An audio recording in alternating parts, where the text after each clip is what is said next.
Hi, I'm Mia. Do you want to speak English more naturally at work? Welcome to SpeakAlong English. Our goal is to help you speak English naturally and confidently. In this video, we are practicing English using the shadowing technique.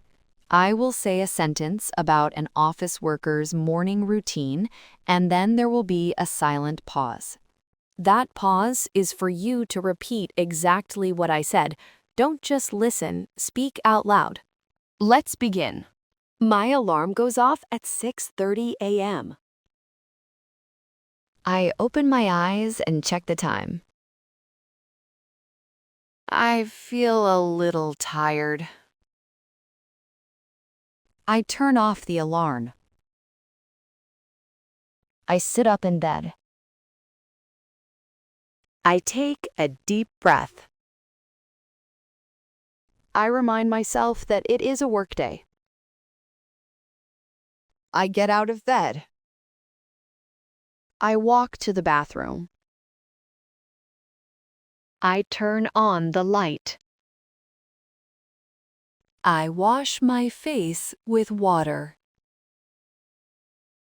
I brush my teeth. I look in the mirror. I try to feel awake. I go back to my room. I open my closet. I choose my work clothes. I put on clean clothes. I feel more ready. I walk into the kitchen. I pour myself a glass of warm water.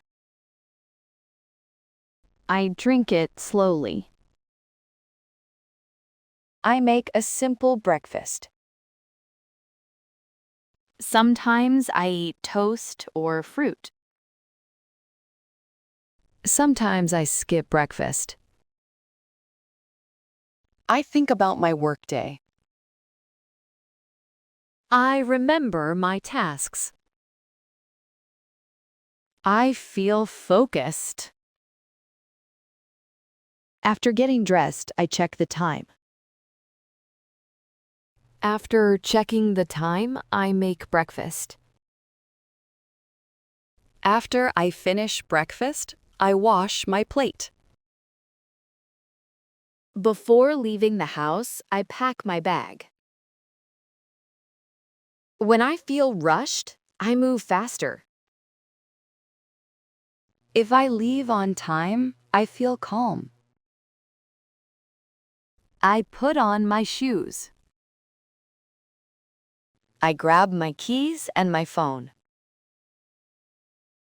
I leave the house. I lock the door. I check the lock again. I walked to the bus stop. Sometimes the bus is crowded. Sometimes it is quiet. I listen to music or think quietly. I look out the window. I watch people walking. I think about my meetings. I plan my day in my head. If traffic is heavy, I arrive a little late. If the bus reaches on time, I feel relieved. I check my emails on the bus and plan my morning. When I reach the office, I greet my coworkers. I sit at my desk, turn on my computer, and start my workday. Great job today! This is real English for real workdays. Replay this video if you need more practice. Speak out loud and build your confidence. If this episode helped you, like the video, subscribe to Speak Along English, and tell us in the comments how your day went. I'll see you in the next session.